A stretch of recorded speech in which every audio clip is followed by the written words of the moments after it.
Welcome to Gopal Sir Classes. Please subscribe and like for more updates. Matrix का एक questions जो final exam के लिए, board exam के लिए एकदम कंपलसरी है। इस टाइप का एक क्वेश्चन मिलेगा ही, 3 मार्क्स का एक क्वेश्चन देगा। क्वेश्चन है कि एक मैट्रिक्स है गिवन और एक मैट्रिक्स एम है, दोनों को मल्टीप्लाई किए इक्वल टू एक मैट्रिक्स है। तो इसमें हमको एम मैट्रिक्स का ऑर्डर फाइंड करना है और इसका वैल्यू फाइंड करना है कि एम मैट्रिक्स क्या होगा, ये फाइंड करना है।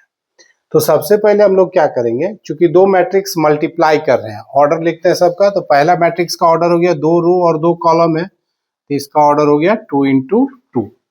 और फाइनल जो प्रोडक्ट मिला है उसका ऑर्डर है 2 रो और 1 कॉलम, तो ये हो गया मेरा 2 into 1 ऑर्डर का।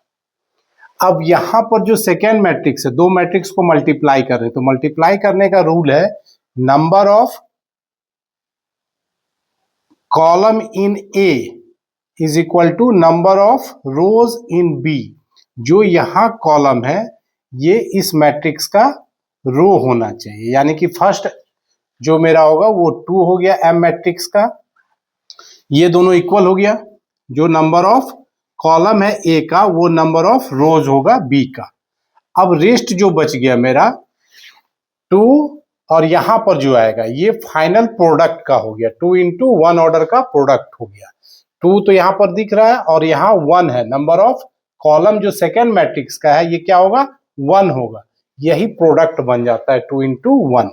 तो एम मैट्रिक्स का ऑर्डर मेरा पता चल गया कि ये 2 into 1 ऑर्डर का मैट्रिक्स होगा।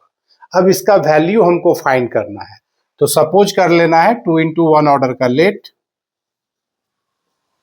m is equal to, m कोई एक मैट्रिक्स हम लोग एज्यूम कर लेते हैं जिसमें 2 into 1 यानी कि 2 रो है और 1 कॉलम है। तो ए बी एक मैट्रिक्स हम एज्यूम कर लिए, 2 रो और 1 कॉलम का। अब यहां पर इसके साथ मल्टीप्लाई कर देते हैं, दोनों को मल्टीप्लाई करते हैं तो मेरा मैट्रिक्स हो जाएगा 1 2 4 1 मल्टीप्लाई ए बी।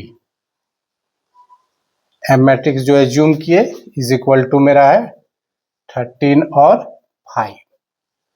अब 2 मैट्रिक्स को मल्टीप्लाई करने का रूल क्या है, फर्स्ट रो फर्स्ट कॉलम, अगर और रहेगा तो first row second column, first row third column. इस तरह से जितना भी कॉलम होगा पहले फर्स्ट रो के साथ उसको मल्टीप्लाई करेंगे, फिर सेकेंड रो के साथ सेकेंड रो फर्स्ट कॉलम। तो यहां पर फर्स्ट रो फर्स्ट कॉलम इसको मल्टीप्लाई करते हैं,